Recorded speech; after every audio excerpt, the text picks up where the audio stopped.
Satu unit mobil ambulans Rumah Sakit Umum Daerah Sungai Dareh Darmasraya mengalami kecelakaan di Sitinjau Lawik, Kota Padang pada Selasa, tanggal 9 Januari tahun 2024 sekitar pukul 13.30 waktu Indonesia Barat. Dari keterangan di lokasi, kecelakaan mobil ambulans tersebut disebabkan oleh rem panas sehingga tidak berfungsi.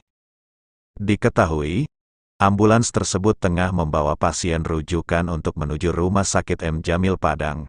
Tidak ada korban jiwa dalam peristiwa itu, tetapi sopir dan perawat serta keluarga pasien mengalami luka-luka.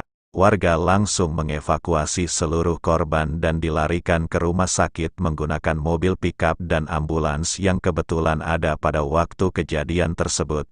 Tim Kaba Balai Gadang melaporkan dari Sitinjau Lawik Padang.